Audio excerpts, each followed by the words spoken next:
नमस्ते साथियों, स्वागत है आप सभी का हमारे यूट्यूब चैनल में। दोस्तों, इस वीडियो में हम प्रधानमंत्री किसान सम्मान निधि का जिन लोगों ने भी नया आवेदन करवाया है, तो वो लोग जब अपना स्टेटस देखते होंगे तो उनके स्टेटस पे या फिर ये लिखा होगा कि pending for approval sub district level, या फिर ये लिखा होगा कि pending for approval at district level, या फिर ये लिखा होगा कि pending for approval at state level. तो इन तीनों लेवलों पर यदि पेंडिंग है तो उस पेंडिंग को कैसे अप्रूवल मिलेगा और कितने दिन में अप्रूव होगा, इस वीडियो में हम यही बात करने वाले हैं। तो यही सब जानेंगे इस वीडियो में। तो वीडियो में आगे बढ़ने से पहले आप हमारे वीडियो को लाइक कर दीजिए, और यदि आप हमारे चैनल पर नए हो तो चैनल को सब्सक्राइब कर लीजिए। तो सबसे पहले तो यदि आपने आवेदन को करवा दिया है तो आपको स्टेटस देखना होगा, और यह काम आप अपने घर बैठे अपने मोबाइल से भी कर सकते हैं। अपने स्टेटस को बार बार चेक करते रहना है। कैसे चेक करना है ये हम इस वीडियो में बता रहे हैं। तो सबसे पहले आपको प्रधानमंत्री किसान सम्मान निधि की ऑफिशियल वेबसाइट पर जाना है। अपने मोबाइल फ़ोन के क्रोम ब्राउज़र को ओपन करना है, और क्रोम ब्राउज़र को ओपन करने के बाद वहां पे सर्च करना है पीएम किसान सम्मान निधि। पीएम किसान सम्मान निधि सर्च करते ही आपके सामने ऑफिशियल वेबसाइट सबसे ऊपर दिख जाएगी। आपको इसी वेबसाइट पे क्लिक कर देना है, और आप क्लिक करने के बाद आप इस वेबसाइट के होम पेज पर पहुँच जाएंगे। होम पेज पर पहुंचने के बाद थोड़ा नीचे स्क्रॉल करते हुए आ जाएंगे, और आपको यहाँ पर फार्मर कॉर्नर में तीसरे नंबर पे कॉर्नर में देखने को मिलेगा, लिखा होगा status of self registered farmer और सीएससी फार्मर। मतलब यदि आपने खुद से आवेदन किया है तो उसका स्टेटस देखने के लिए, और यदि आपने सीएससी से आवेदन करवाया है तो स्टेटस देखने के लिए आपको इसी कॉर्नर पे क्लिक करना होगा। और यदि नया आवेदन है तो ही करना है। यदि आपका पुराना पहले से मिल रहा है किस्त, तो उसके लिए आपको नो योर स्टेटस पे जाना होगा। तो यहाँ पर जिन लोगों ने नया आवेदन करवाया है और उनका फॉर्म यदि पेंडिंग फॉर अप्रूवल एट सब डिस्ट्रिक्ट लेवल या फिर डिस्ट्रिक्ट लेवल या फिर स्टेट लेवल पे रुका हुआ है, तो हम इसकी बात करने वाले हैं। तो आपको इसी कॉर्नर पे क्लिक करना है। जब आप इस कॉर्नर पे क्लिक करेंगे तो आपके सामने एक फॉर्म खुल जाएगा, जहाँ पे आपको अपना आधार नंबर डालना है।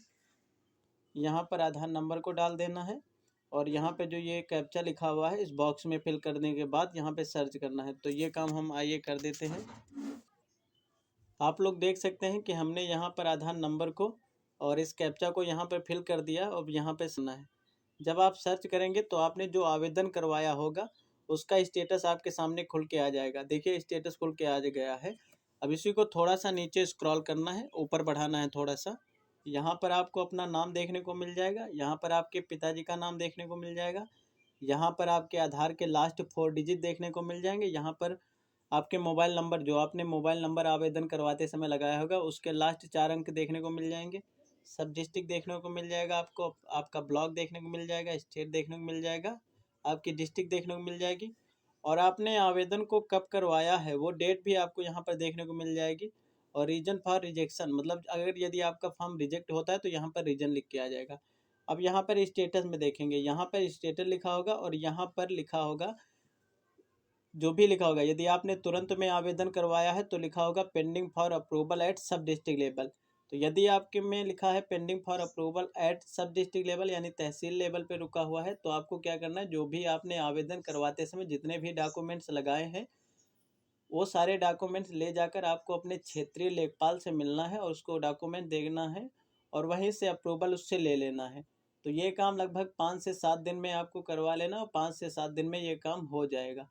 यहाँ पे ऐसे भी हो जाता है कि यदि आपने आवेदन को ऑनलाइन करवाया है तो क्षेत्रीय लेखपाल जो होता है वो आपका ऑनलाइन चेक करके ही वेरिफिकेशन दे देता है। यदि आपका नहीं होता है 7 से 10 दिन में, तो आपको अपने सारे डॉक्यूमेंट ले जाकर अपने लेखपाल से वेरिफिकेशन करवा लेना है। और जब आपका वहाँ से सब डिस्ट्रिक्ट लेवल से वेरिफिकेशन हो जाएगा तो यहाँ पर इस तरह का स्टेटस लिख जाएगा कि वेरीफाइड बाय सब district block and pending for approval at district level. जब आपका तहसील लेवल से वेरीफाई हो जाएगा तब आपका आवेदन जाएगा डिस्ट्रिक्ट लेवल पे। अब डिस्ट्रिक्ट लेवल पे थोड़ा सा समय लग जाता है कि डिस्ट्रिक्ट लेवल पे जाएगा। डिस्ट्रिक्ट लेवल पर जाने के बाद आपकी एक लिस्ट बनेगी, जितने भी आवेदन आपके साथ में होंगे आगे पीछे होंगे उनकी एक लिस्ट बनेगी, और वो लिस्ट फिर उसके बाद आपके ब्लॉक के जो एडीओ एग्रीकल्चर होते हैं उनके पास भेजी जाएगी कि इन लोगों ने आवेदन करवाया था, इनका वेरिफिकेशन करवाई। तो एडीओ एग्रीकल्चर के नीचे जो भी सहायक होते हैं वो लोग आपकी फील्ड पर आएंगे और आपसे मिलेंगे। आपने आवेदन करवाते समय जितना भी डॉक्यूमेंट्स लगाए थे वो डॉक्यूमेंट देखेंगे, आपकी पात्रता की जांच करेंगे, देन उसके बाद आपको अप्रूवल देंगे। और यदि वो फील्ड पे नहीं आते हैं तो आप भी जा सकते हैं अपने सारे डॉक्यूमेंट्स को लेकर अपना जो भी नियरेस्ट किसान कल्याण का केंद्र होगा, जो भी किसान कल्याण केंद्र जहाँ भी होगा, आपको वहाँ पे सारे डॉक्यूमेंट ले जाकर जाना है और जो भी एडीओ एग्रीकल्चर होंगे उनको देना और वहाँ से अप्रूवल ले लेना है। ये काम भी थोड़ा ज़्यादा दिन का नहीं है, बस 15-20 दिन में आपको ये काम करवा लेना, 15-20 दिन में ये काम हो जाएगा। जब आपका अप्रूवल यहाँ डिस्ट्रिक्ट लेवल से हो जाएगा तो आपके आवेदन फॉर्म पे जो भी ये स्टेटस आप दोबारा देखेंगे तो यहाँ पे लिख जाएगा कि verified by district level for pending approval at state level. अब स्टेट लेवल पे जब पेंडिंग होगा तो आपको कुछ नहीं करना है, आपकी जिम्मेदारी जो थी वो ख़त्म हो गई। आपने आवेदन करवा दिया, आपने अपने क्षेत्रीय लेखपाल से मिलकर वेरिफिकेशन करवा लिया, अप्रूवल मिल गया आपको, आपने डिस्ट्रिक्ट लेवल का भी एडीओ एग्रीकल्चर से मिलके अप्रूवल ले लिया। अब स्टेट लेवल पर चला गया है तो स्टेट लेवल पे 5 से 7 या 10 दिन या 15 दिन, मैक्सिमम 15 दिन में आपको अप्रूवल ऑटोमेटिक मिल जाएगा। वहाँ से अप्रूवल ऑटोमेटिक मिलने के बाद आपको ये ध्यान रखना है कि जो भी देखिए आवेदन करवाते समय बैंक पासबुक नहीं लगता है। जब बैंक पासबुक नहीं लगता है तो इसका मतलब है कि जो भी पैसा है, मतलब ही नहीं, ये सीधा सा है कि जो भी पैसा है आपके खाते में डीबीटी के माध्यम से भेजा जाता है। तो जो भी बैंक अकाउंट आपके पास है उसको आप डीबीटी से लिंक करके रखिएगा, नहीं तो ये तीनों लेवलों से अप्रूवल मिल जाने के बाद भी आपकी प्रधानमंत्री किसान सम्मान निधि की किस्त नहीं आएगी यदि आपके बैंक अकाउंट से डीबीटी लिंक नहीं होगा। डीबीटी लिंक होगा तो ही आपकी जो भी प्रधानमंत्री किसान सम्मान निधि की किस्त होगी वो आपके डीबीटी लिंक खाते में आ जाएगी। यदि आपका डीबीटी लिंक नहीं है तो एक बार आप अपने बैंक में जाइएगा, वहाँ पे फॉर्म मिलेगा, फॉर्म भरकर आप अपने जो भी खाता है उस पर डीबीटी को लिंक करवा दीजिएगा। और यदि नहीं होता है तो आपको सीधा सा एक काम करना है कि आपका जो भी डाकखाना है, नियरेस्ट पोस्ट ऑफिस जाना है डाकखाने को, वहाँ पे आपको कार्ड वाला खाता खुलवा लेना है। जब आप कार्ड वाला खाता वहाँ से खुलवा लेंगे तो वो ऑटोमेटिक डीबीटी लिंक होता है। तो जो भी पैसा मिलेगा आपको पीएफएमएस के थ्रू, जो भी आपका जैसे प्रधानमंत्री किसान सम्मान निधि का हो या फिर नरेगा का हो या फिर वृद्धा पेंशन का हो, जो भी पैसा होगा वो आपके डाकखाने के खाते पर ही आएगा। तो आपको इसी तरह से अपने जो भी प्रधानमंत्री किसान सम्मान निधि का है उसको अप्रूवल पा लेना है। तो ये भी ध्यान रखना कि आप आवेदन करवाते समय, आवेदन करवाने के बाद आपको ये चेक करते रहना है स्टेटस कि हमारा स्टेटस कहाँ तक पहुँचा है, रिजेक्ट तो नहीं हुआ है। यदि आपका गलती से रिजेक्ट हो गया, किसी कारणवश रिजेक्ट हो गया है, तो एक बार आपको बात कर लेनी है जहाँ से भी रिजेक्ट हुआ। मान लिया कि सब मतलब तहसील से रिजेक्ट हुआ तो आपको अपने लेखपाल से एक बार बात कर लेनी है कि भैया क्यों रिजेक्ट हुआ, तो वो आपको रीज़न बताएगा कि क्यों रिजेक्ट हुआ है।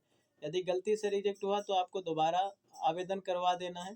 तो यदि आपने कुछ कागज़ में कमी रखी थी, आपने अप्रूवल के लिए कागज़ नहीं दिए थे, तो आपको एक बार दोबारा आवेदन करवा के और ये ध्यान में रखें कि हमको कागज़ देना है तो वहाँ पे कागज़ पहुँचा के अप्रूवल ले लेना है।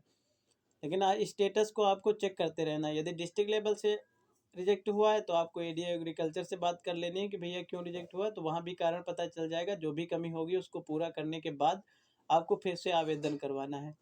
और ये भी ध्यान में रखना है कि यदि आपने 2019 के बाद अपनी ज़मीन का बैनामा करवाया है तो आपको प्रधानमंत्री किसान सम्मान निधि की किस्त नहीं मिलेगी, आप आवेदन मत करवाइएगा। क्योंकि 2019 के पहले ही जो किसान थे जिनके नाम ज़मीन थी उनको पैसा मिलेगा। 2019 के बाद यदि आपने बैनामा करवाया है ज़मीन का, ज़मीन आपने खरीदी है, तो आपको प्रधानमंत्री किसान सम्मान निधि की किस्त नहीं मिलेगी। हाँ, यदि आपकी ज़मीन वरासत हुई है तो वो चाहे 23 में हुई हो, चाहे 20 में हुई हो, चाहे 19 में हुई है, तो आपको प्रधानमंत्री किसान सम्मान निधि की किस्तें मिलेंगी। तो ऐसे आपको अप्रूवल ले लेना है, लेकिन स्टेटस को भी बार बार चेक करते रहना कि हमारा जो आवेदन फॉर्म है वो कहाँ तक पहुँचा है। तो यह वीडियो यदि आपको अच्छी लगी हो तो वीडियो को लाइक कर दीजिए, और यदि आप हमारे चैनल पर नए हो तो चैनल को सब्सक्राइब करके बेल आइकन को प्रेस कर दीजिए। और आगे भी जानकारियाँ पाने के लिए हमारे चैनल पर बने रहिए। और भी वीडियोज़ हमने बनाई हैं, एक बार उनको भी देखिए, बहुत सी जानकारी की वीडियोज़ बनाई है तो उनको भी देखिए। धन्यवाद।